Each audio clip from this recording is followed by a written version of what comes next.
Halo, selamat pagi Kompas Bisnis kembali untuk Anda bersama saya Glenis Oktania. Informasi pertama, angka perdagangan internasional Indonesia melesu, saudara. Badan Pusat Statistik mencatat turunnya ekspor di bulan Juni jika dibanding bulan sebelumnya. Mari kita lihat angkanya. Ini dia grafiknya. Untuk yang pertama kita lihat dulu yang berwarna ungu di bagian atas adalah grafik untuk nilai ekspor kita. Ekspor yang ditujukan dari grafik berwarna ungu ini pada bulan ini, di bulan Juni tepatnya, saudara, berada di angka 20,6 miliar dolar. Turun 5,08% dibanding bulan Mei pada 2023. Jadi grafiknya sempat turun juga di bulan Mei, saudara. Dan kalau dibanding dengan tahun sebelumnya, di Juni 2022 juga anjlok sampai 21,18%. Memang jika dibanding bulan April, angkanya lebih tinggi, saudara. April berada di angka 21,3 miliar dolar, saudara. Dan juga pada masa Lebaran kita tahu di bulan April sempat terjadi penurunan karena ini diakibatkan adanya hari operasional yang lebih pendek. Berarti itu ya yang di bulan Mei itu di bulan April tepatnya ya di angka 19,2% ini diakibatkan karena ada kegiatan Lebaran. Sementara saudara, jika Anda bandingkan dengan angka ekspor di bulan Januari dan Februari dan juga Maret, Juni jadi yang paling rendah. Kita lihat Januari, Februari, Maret berada di paling rendah adalah 21,7 miliar dolar. Sedangkan di bulan Juni kita ini adalah 20,6 miliar dolar. Kita bergeser dari angka impor, kita lihat bagaimana dari angka ekspor kita lihat ke angka impor di grafik yang berwarna merah di bagian bawah. Saudara, grafisnya tetap naik turun ya, di bulan Juni berada di angka 17,1 miliar dolar. Ini juga mengalami penurunan. Terendah terjadi di bulan April. Ini diakibatkan karena ada masa Lebaran tadi di angka 15,3 miliar dolar Amerika. Melorotnya angka ekspor salah satunya disebabkan oleh penurunan harga sejumlah komoditas unggulan ekspor Indonesia, yaitu minyak kelapa sawit dan juga batu bara. Bahkan penurunannya mencapai masing-masing 13 dan 12,5% dibanding bulan sebelumnya.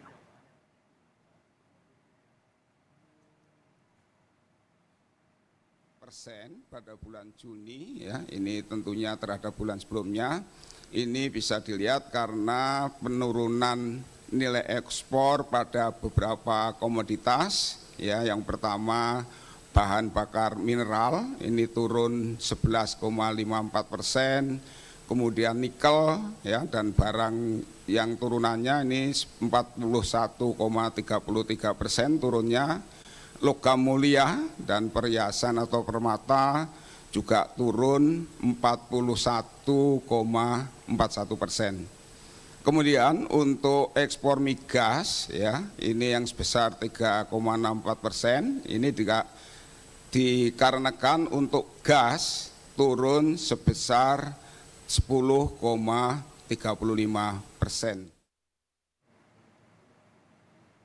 Saudara, penurunan ekspor ini berpengaruh pada angka neraca dagang. Neraca perdagangan pada Juni 2023 mencetak angka 3,45 miliar dolar atau melonjak drastis dibanding bulan sebelumnya yang sekitar 430 juta dolar.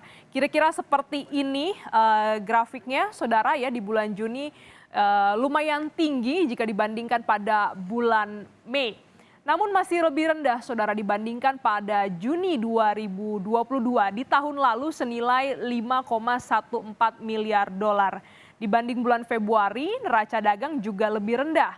Sepanjang tahun ini, neraca dagang pernah mencetak rekor hingga 5,4 miliar dolar.